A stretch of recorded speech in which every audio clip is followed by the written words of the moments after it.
accurate. It states that you are calling for more virtual court hearings. Can you tell us why and what would that entail? Sure, sure. I think the idea is that if we have more virtual court hearings, it would save an enormous amount of time, resources, inconvenience, etc. The truth is that it is happening across the world. You Mm-hmm. have situations here, right here in the Caribbean. I know this because there are cases in Barbados in which my wife here in Jamaica participates, and Mm-hmm. she can actually, and this is in the High Court, and she can actually participate, speak to the judge, and the judge can ask her questions. And this is happening even here in Jamaica, where for the council hearings, there you don't need to go to London any longer. You can do so virtually right here from Jamaica. The Court of Appeal is doing a fair amount of this virtual hearing and Mm-hmm. actually delivering judgments without the participants having to actually be in court. And it's the same in the Supreme Court. A number of matters are being dealt with. Now, obviously, there needs to be fine tuning and even a broader um, spread within the justice system. And while we fine tune and expand the use of virtual hearings in the Supreme Court and the Court of Appeal, I would like to see it started in the parish courts, Mm-hmm. because it is in the parish courts that we have a lot of litigants who have great difficulty getting to court. We do have a lot of witnesses. We do have a lot of, accused persons who have to travel great distance to get to the parish courts.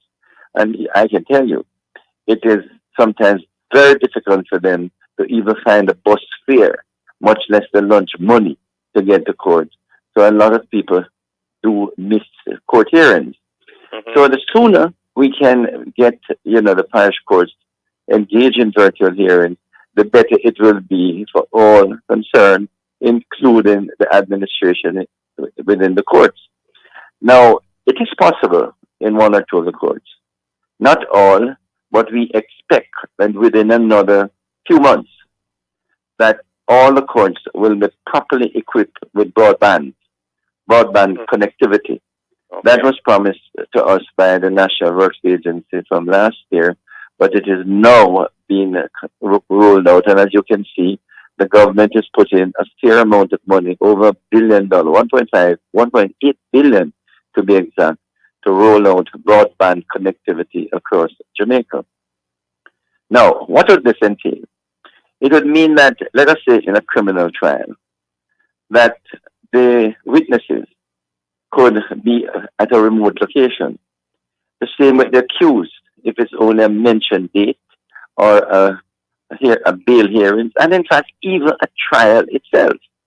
And one of the expansion that I'd like to see is that every police station across Jamaica should have a room where, a witness or an accused person or even a police officer can stay in that room and participate in court hearings, be it the Supreme Court, gun court, or the parish courts. And what that would mean is that it would save the police having to take the accused or the witness, because oftentimes it is the police who transports the witness from a remote location to the court itself. Mm-hmm. And so if that witness can remain in a safe and confined room of a police station, then a police officer or even attorney can be in that room and watch that witness or the accused giving testimony. And I'm sure many of your listeners have seen these virtual meetings. I have had to be participating in them nearly every day. And So I the can tell parish, you, I'm sorry, Minister. The no, parish go ahead. court, the parish court is no longer functioning a reality at this present moment, or is it No, that we have no, started no. that? All of them are functioning, but Mm-hmm. we are No, with the virtual restricting. reality, I'm talking. Sorry, no. What is happening is that they're all equipped with audio visual equipment, but the connectivity may not be as good as it should be. So you Okay. don't want to have a hearing and then you get disrupted too often. Yeah. So with broadband connectivity, then there should be very little, if any, disruption. Now I know, for example, that a few courts, into St. James, for example, it's possible for you to conduct virtual hearings because they're fairly well connected. That is the St. James Parish Court. Okay. And there may be one or two others, Spanish Town and Macon. But let us say, for instance, St. Thomas, Portland, St. Mary, and others, they're not be that well connected. They do have Wi-Fi, they do have connectivity, but the connectivity is not very strong. And that is why I'm saying you need broadband connectivity, which would make it, very easy. So what I'm really saying now, with that, you see, you might have 8 courts operating, and with all the different connectivity, the connection will come under a lot of stress. So that you don't want a situation in which you say, well, only 2 courts can operate. You want all the courts to be able to operate if they so happen to be able to do virtual hearings. Right. Now, what I'm really saying to your listeners, there are countries, one in particular, Estonia, where virtually all business, all court transactions, not social, but most institutional transactions are actually done virtually. And this is happening right across the world, and here so in Jamaica. For example, I can tell you, it's no secret, we do cabinet meetings virtually. So, all of us, could be right here, like I'm now doing, sitting in my study and participating. We can see one another, we hear one another, and we can communicate with one another virtually. And this has been going on since, the beginning of the year. In fact, since last year.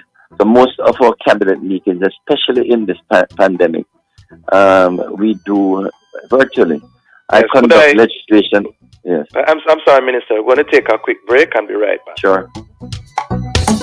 You're tuned to Love 101 FM. The family station is now 7:15. I am a man, I am a man, I am a man, yes.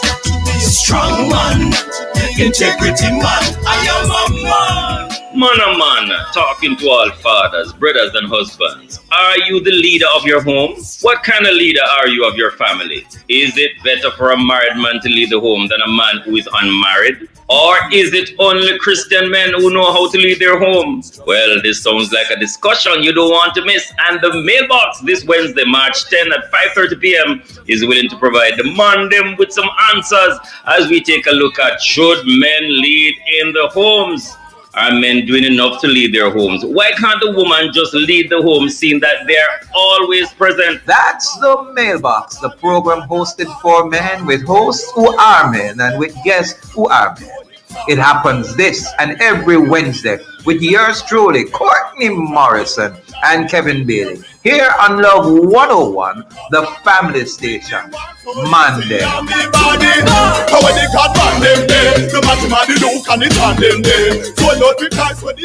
Using your Sagicor Bank Business Credit Card is a great way to pay your taxes and to manage your cash flow. Hello, today we're going to be making breakfast and preparing a lunchbox for school. Let's start with some sugar and salt and wash it down with a nice big glass of more sugar. And now for the lunchbox. Let's put in saturated fat, more salt, and sugar. Foods high in salt, fats, and sugar increase the risk of hypertension, obesity, heart disease, and type 2 diabetes. Now more than ever, we have the right to know what's in our food. Give us warning labels on the front of our food packages. A message from the Heart Foundation of Jamaica, Ministry of Health and Wellness, and partners.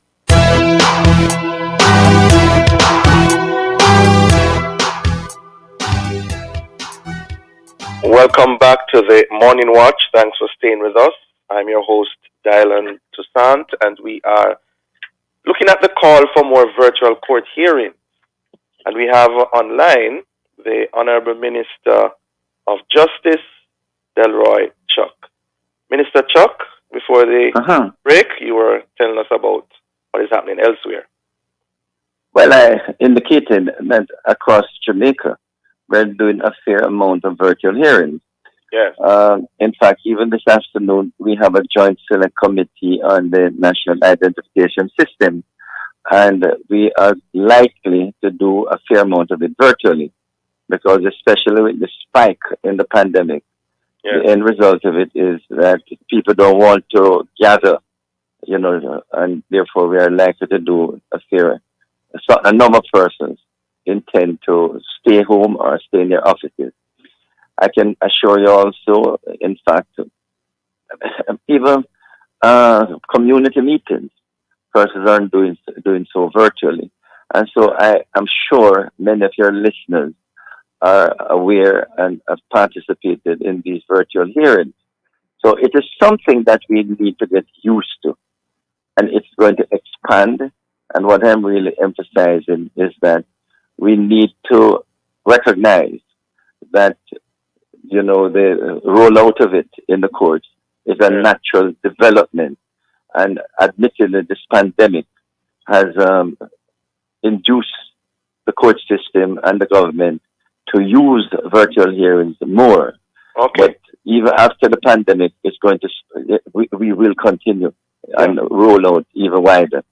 Yes, I'm happy you say that because I'm wondering, Minister Chuck, platforms like Zoom and the others have been around long before COVID The 19. pandemic. Yes. Yes. Why is it that we had not gone on board with this before in terms I think of a lot our of courts? I think a lot of it has to do with connectivity. The truth of the matter is that I was aware for the last couple of years we have been equipping the courts with audiovisual equipment, and we appreciated that in fact a fair amount of it could be done. You Mm-hmm. will know that even the gang trial that occurred last year, I mean, the witness gave testimony and the witness was abroad. So, we utilize that technology and we have been utilizing the technology long before the pandemic. Over 2 or 3 years now, we have been using it to, get witnesses to give their statements. Mm-hmm. But a lot of it has to do with the resources to put in place the necessary connectivity, especially, say, in the jails or the prisons. If, in fact, we had a secure room or a proper room, we now have one at 100-man station. That's a remand center in Kingston. We want one at district prison and one at the general penitentiary. And we want one in every police station. So if that happens, just think of the enormous amount of savings in costs for police officer to take an accused person to the court, or for the police officer himself having to attend court when he can actually stay in the station and give his evidence.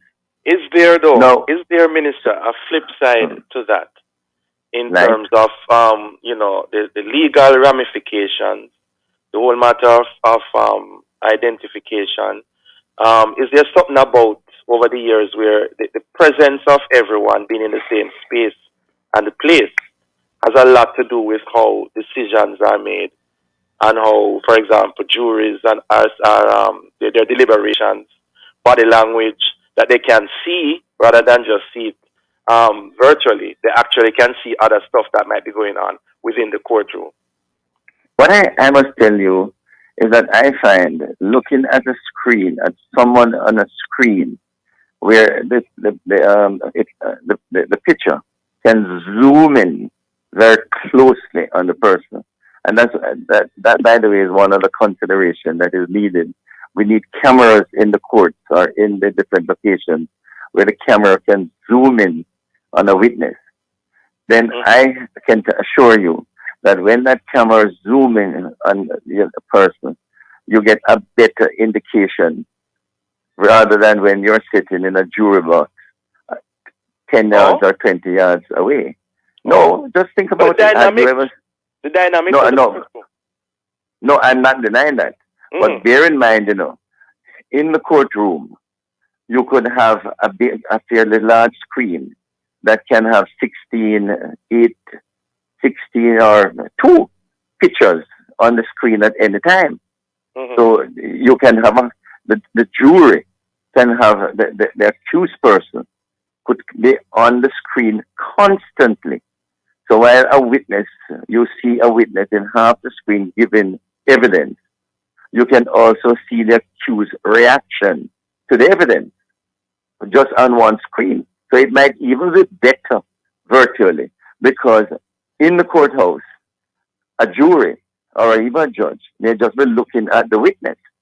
But when you are looking on a screen and you can see in real time the accused person and the witness at the same time, you can see how the accused person reacts to the witness's testimony because it's right there on screen in front of you, say in a split screen.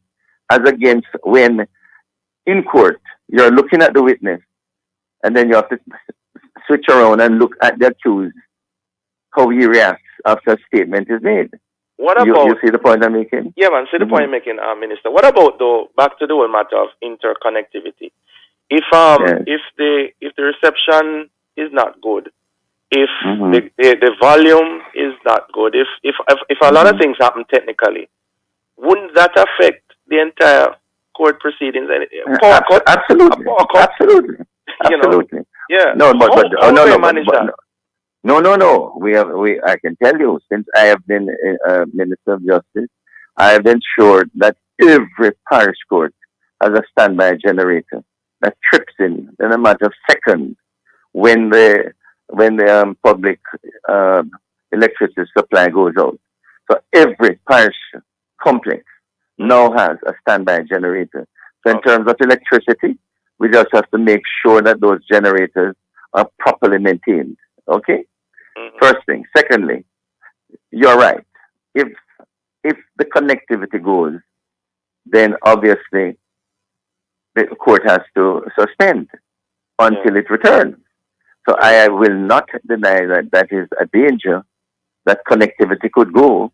But this happens, in without virtual hearing. Sometimes somebody gets sick.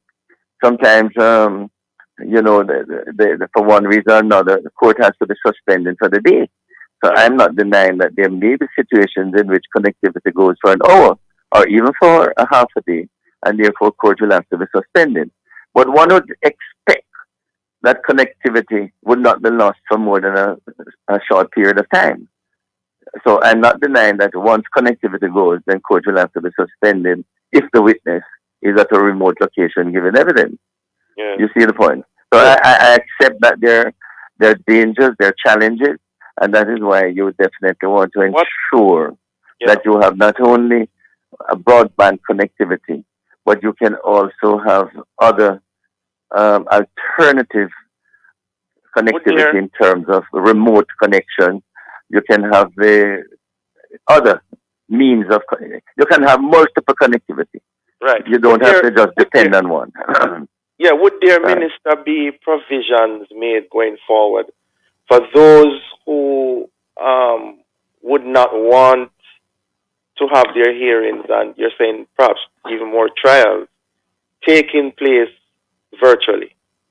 What if I, for example, prefer to be in the courtroom as lawyer? No, of course. Or as absolutely. Yes. No, but the courtroom will be there. So the point about it is that, an attorney may feel more comfortable sitting in court rather than sitting in his office or at his home. So it would not be mandatory going forward? No, not an option. All. Yes, of course. Oh. Unfortunately, the judge may well have to be in court. Yeah. But there may be situations in which the judge could, in fact, be in his chambers.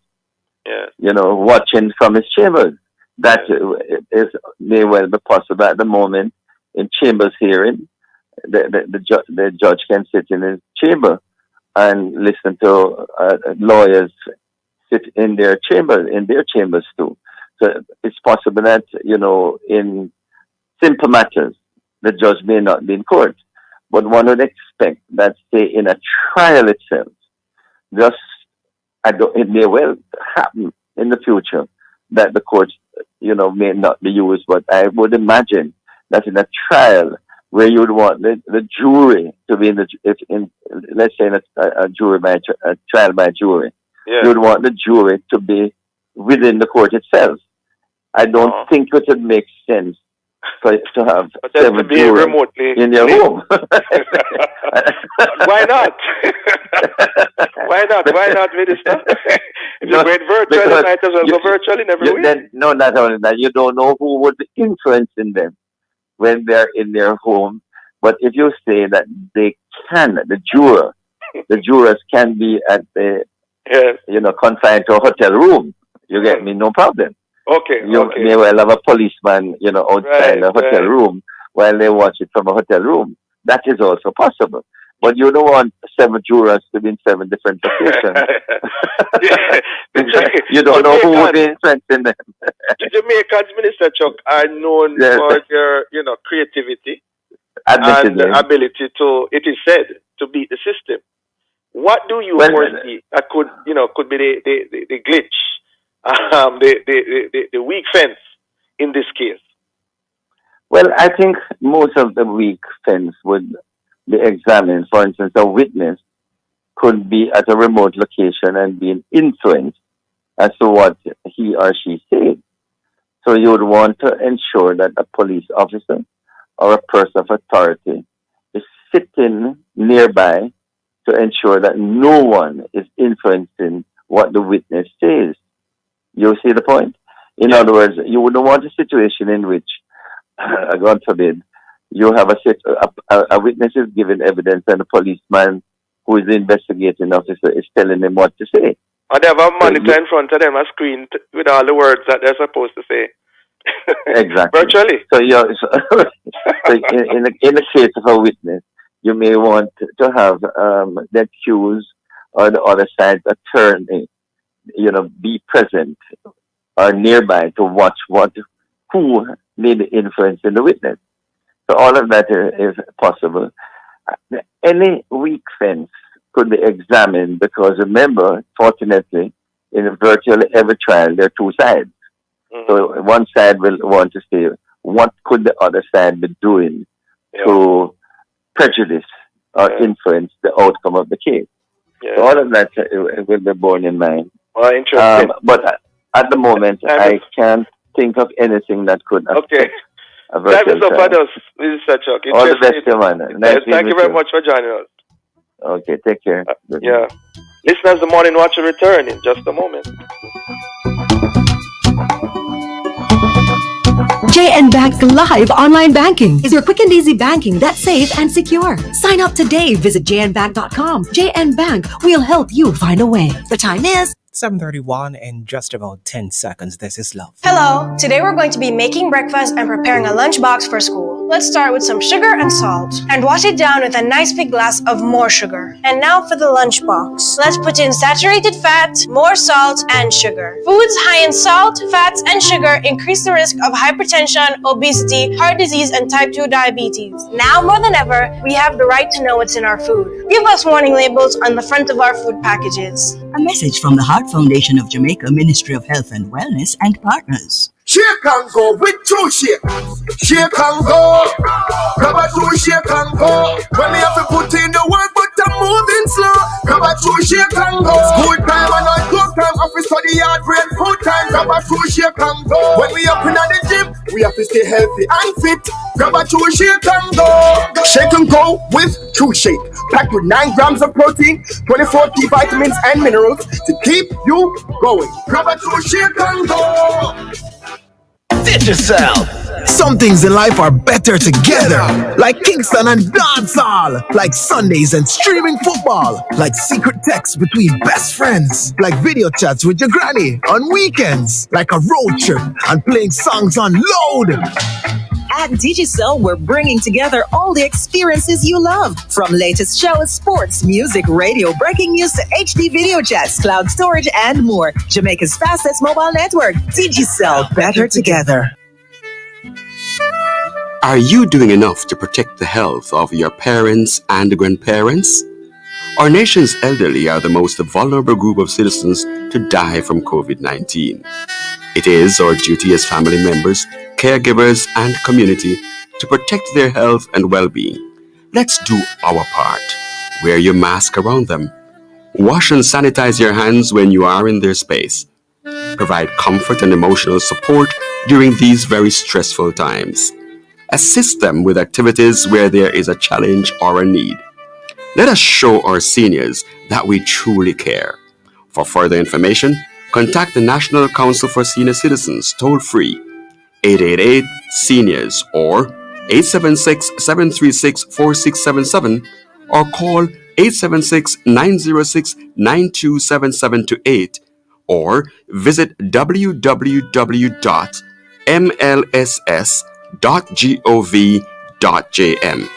A message from the Ministry of Labor and Social Security. Here is a reminder from Love 101, the family station, as we face the COVID-19 pandemic. Masks are effective only when used in combination with frequent hand cleaning with soap and water or alcohol-based solutions. Wear a mask that is lined with 2 or more layers. When taking it off, ensure you dispose of it properly. I'm Nigel Wilkinson from Love 101, reminding you to protect yourself while protecting others. Stay safe and keep it locked on Love 101, the family station.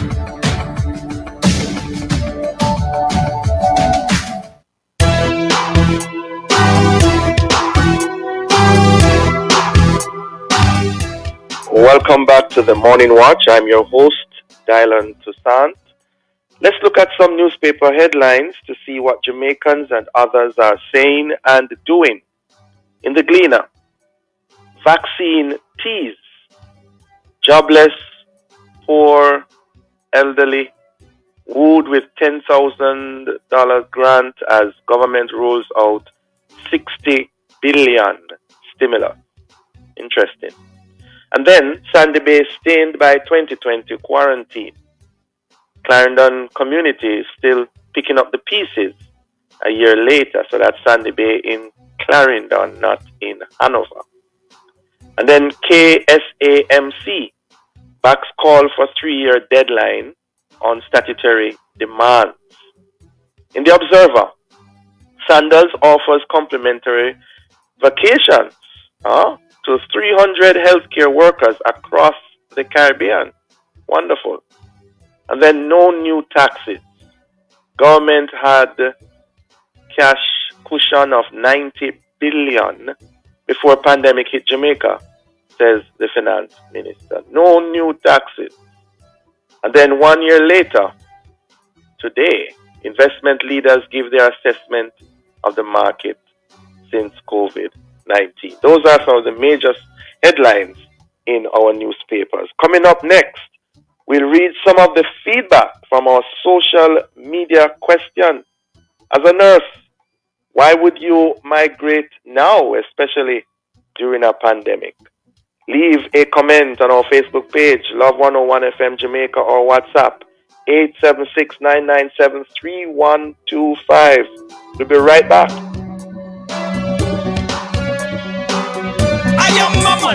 Hello, I'm Courtney Morrison, one of the hosts of the Mailbox, aired on Love 101 FM on Wednesdays at 5:30 p.m. Yes, Monday. And men, this is a program for you where we talk man to man on issues we as men need to address, tackle, and overcome. Love 101, the family station, really believes in the place and purpose of men.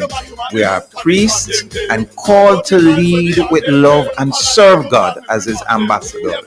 A time for you to step up and represent. So men, tune in every Wednesday for the Mailbox on Love 101. I am Courtney Morrison of the Mailbox on Love 101, and we are family. Monday. We are family. The coronavirus cannot move around by itself. If we control our movement, we can control the spread. If you do not have urgent matters to attend to, stay at home. If you have a cough, sneeze, sniffle, fever, stay at home. Flu-like symptoms or any respiratory illness, stay at home. If you do not have urgent matters to attend to, stay at home. By order under the Disaster Risk Management Act, stay at home. If you must go to the market, make a list and shop by it. Do not stay longer than necessary. Make a list and shop by it. Avoid touching surfaces. Avoid crowds and standing close. Use a mask or a scarf to cover nose and mouth. If you have a cough, sneeze, sniffle, fever, stay at home. Flu-like symptoms or any respiratory illness, stay at home. Tan Ayoyar, by order under the Disaster Risk Management Act, stay at home.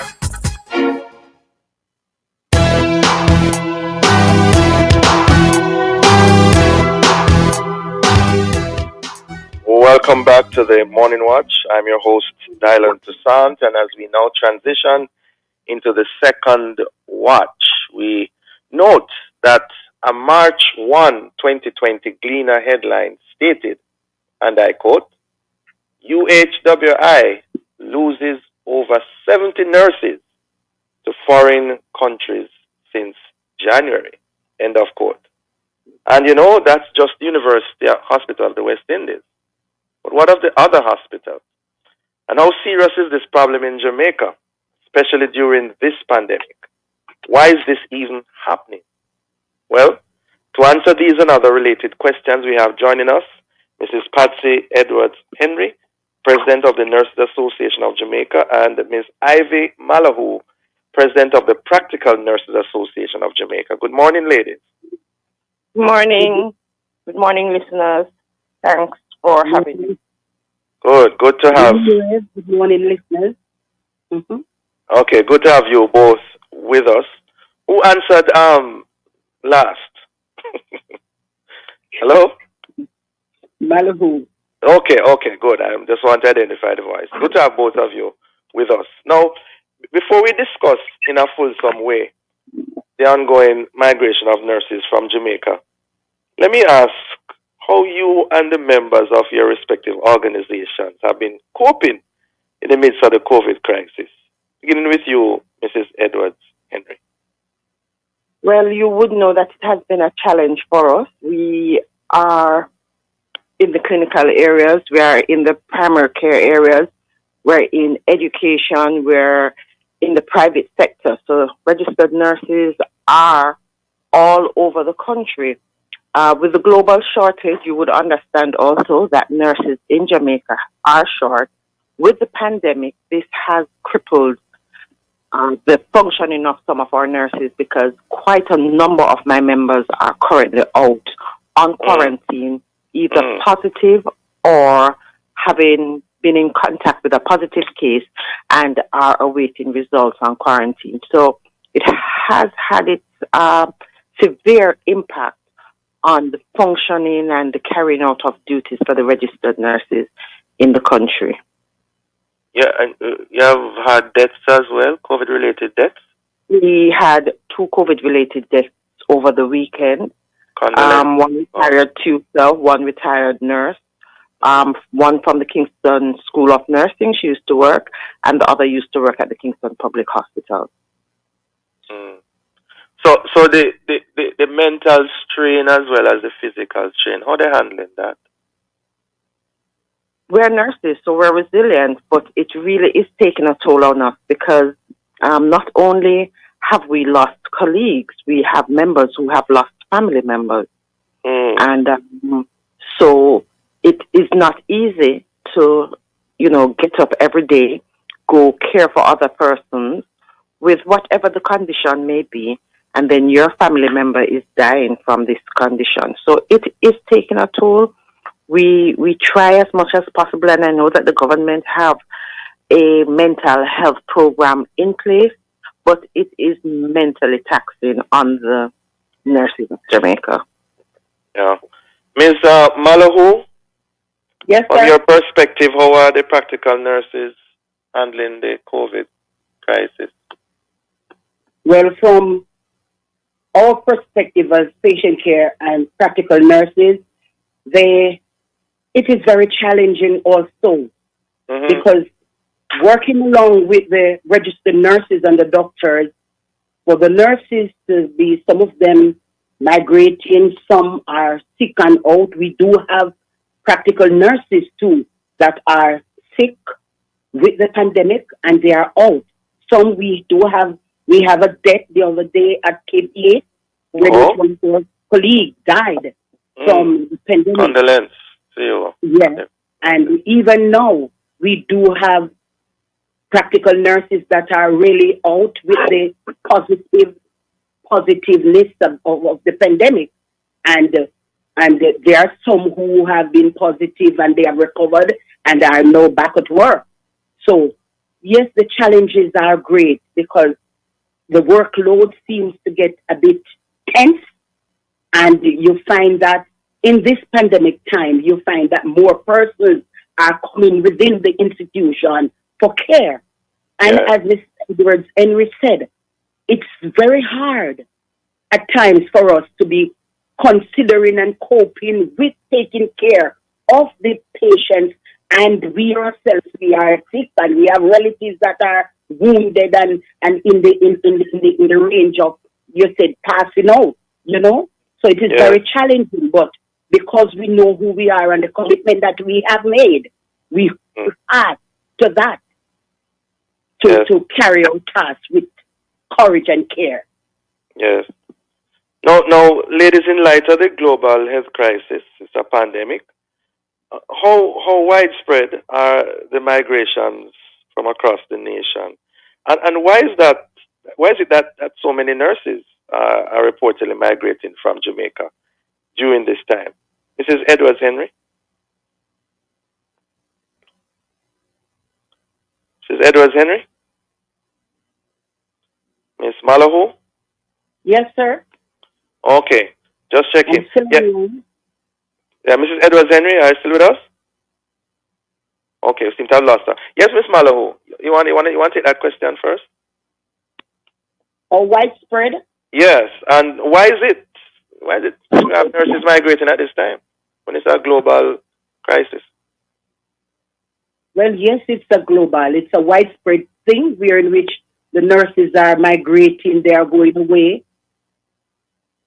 Hello? Yes, I'm hearing you. Okay, they are going away seeking for greener pastures. In a pandemic? In a pandemic, at one point.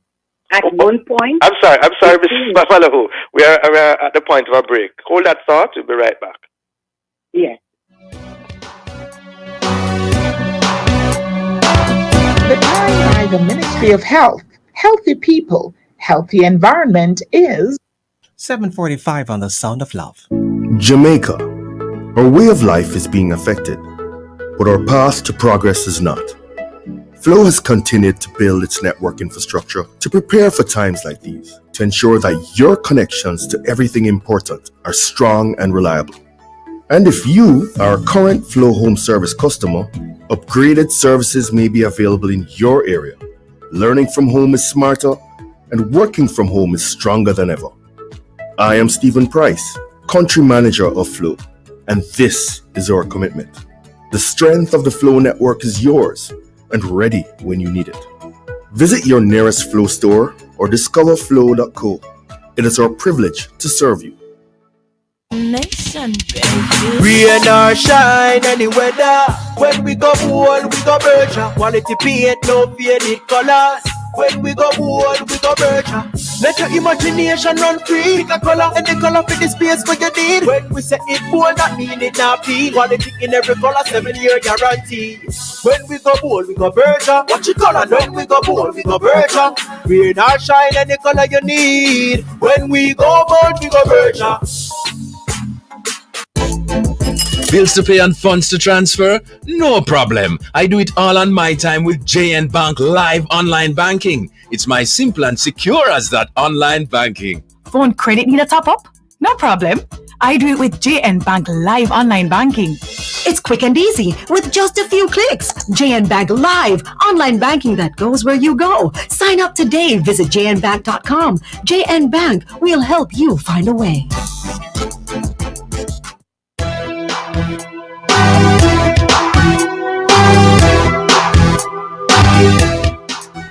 Welcome back to the Morning Watch. Thanks for staying with us. I'm your host, Dylan Toussaint, and we are discussing the ongoing migration of nurses, especially during a pandemic.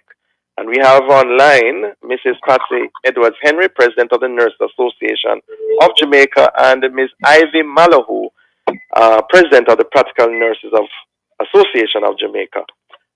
Ms. Malahoo, before the break, you were giving us an idea of why nurses are still migrating in a pandemic. Yes, sir. I'm back. Yes, nurses are still, migrating in this pandemic time. Before, they were migrating, and since the pandemic, they stopped for a while and reserved to see if things would change, but things does not change, and because of that, they decide that they are still going regardless because the pandemic is here to stay. They are seeking for greener pastures. Many of them, young nurses and young practical nurses, they realize that, boy, I need to advance in life, whatever I can achieve. And working in some stressful areas, things are not working out as I expected. And because of that, we are looking for greener pastures. So they would go regardless of what. They said, if we stay here, we are still getting the pandemic. We are still getting the COVID and whatever. So might as well we go seek greener pastures and do it. Those are some of the thoughts and ideas that comes to their mind. And we heard them speak boldly of it. So in that realm, you'll find they move off to seek greener pastures. And greener pastures, as you have said at least 3 times, is about money. Money, provision, For them, money to make sure, yes, enough funds to make sure that they have stability and to, have a home and whatever. And some of them, you heard them mention working in this area can't achieve to, keep home in place for there and them and their family. Okay, interesting. Mrs. Edwards Henry, what's your take on that?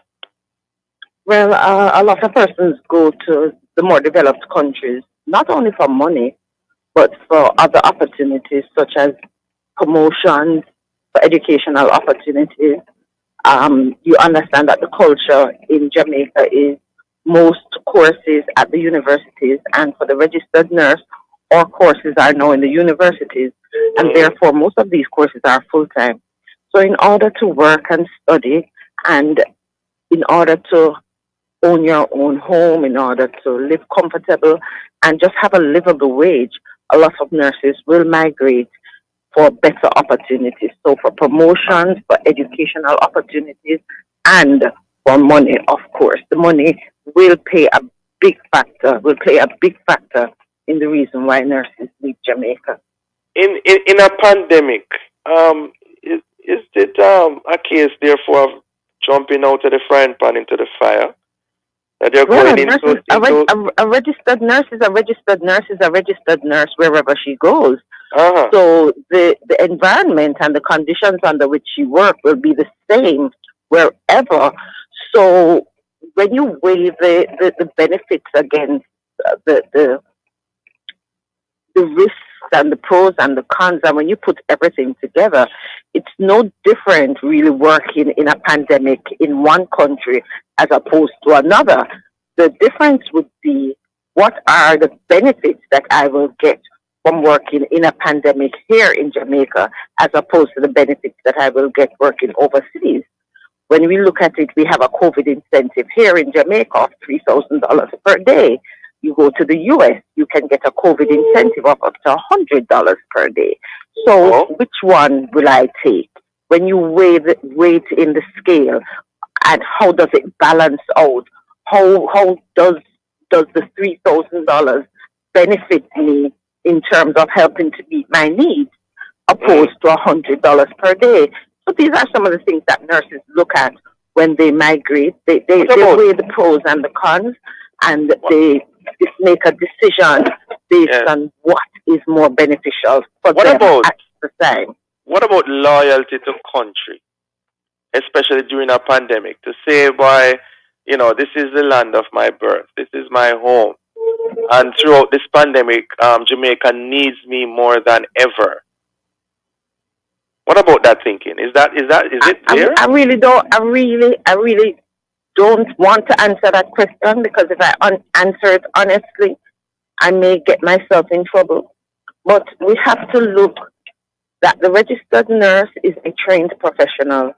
She trains for 4 years at the University of the West Indies, University of Technology, Knox, Brownstone, the different universities.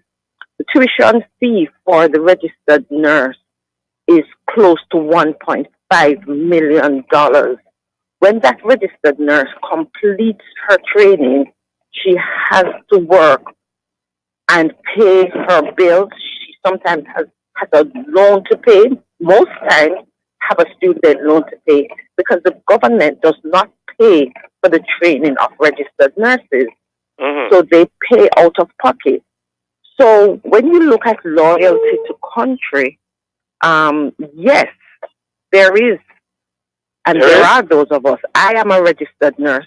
I'm going there now. Why is it? Over 30 years. Why is it Mrs. Yes? Edwards Henry? So I am here. So there are those of us who are loyal, but then there are those of us who have to eat. Yes. No, but you were, for example, and Miss Mallow, who have been here. You have been loyal. You haven't left, and you have not starved. I mean, persons may be asking, why is it that others feel that they have to go when you are shining everybody's bright example? Situation is different. Everybody's situation is different. Okay. Everybody's situation is different. I had my reasons why I stayed. I had personal reasons why I stayed. It is not because I wasn't given the opportunity, but everybody's situation is different. So you cannot use one person's situation to judge the others. Okay. There are those of us as nurses who have to take care of our families, and we have parents, we have grandparents. A lot of times the nurse is the sole breadwinner. They have children that need to go to universities and colleges like others. So you can't just now say that some have stayed. Kudos to those of us who have stayed. But it is not a matter of, comparing oranges with apples. Mrs. Malahoo, what's your take on that? Well, yes, I would agree with Mrs. Edwards Henry with regards to what you said, that personal situations are varied. And because of that, you'll find persons, yes, they do have loyalty to their country.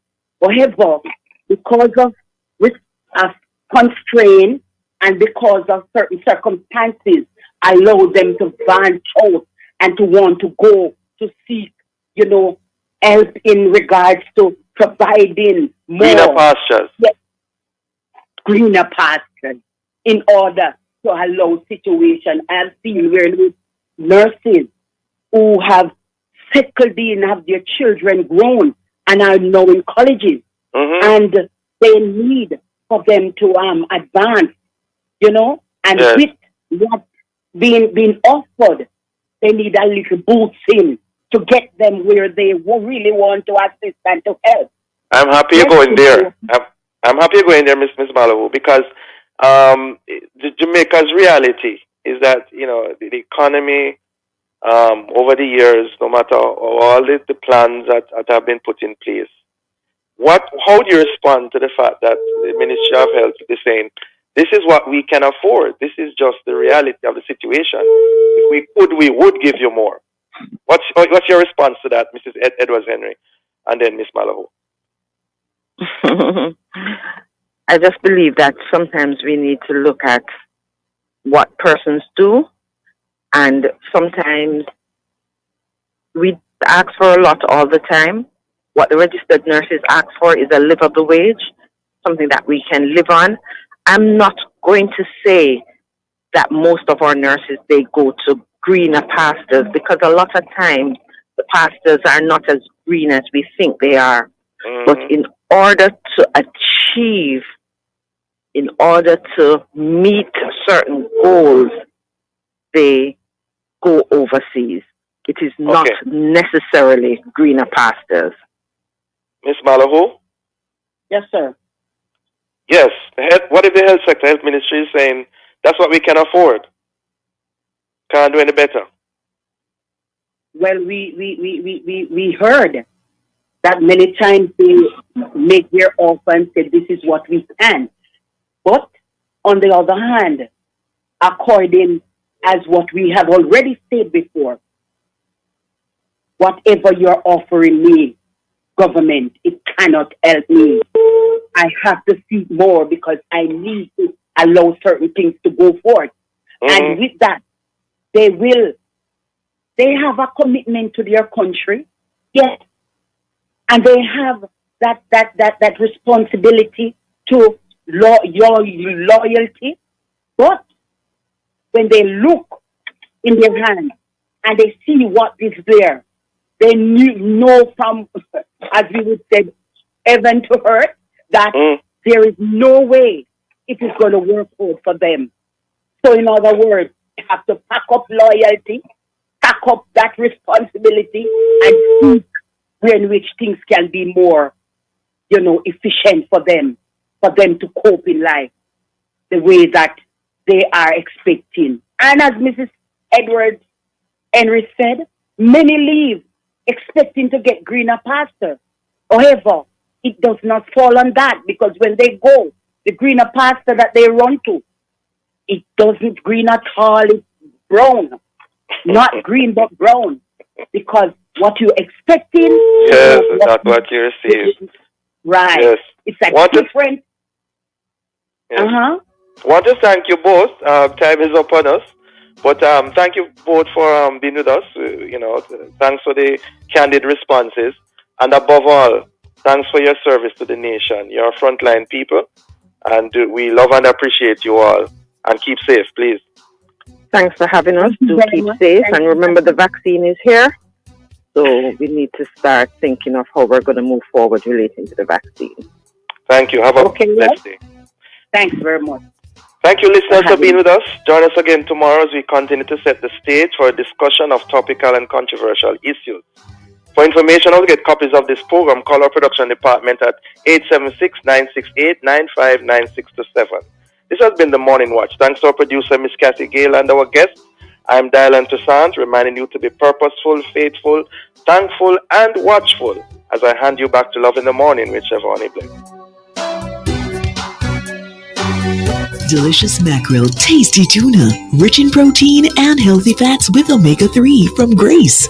Better choices, better life. The time brought to you by Grace Kennedy is 8 o'clock, folks, on the Sound of Love. It's time for the program Forward in Faith, brought to you by the Port Moody Testament Church of God. The Lord will return to this earth some sweet day, or sorrow will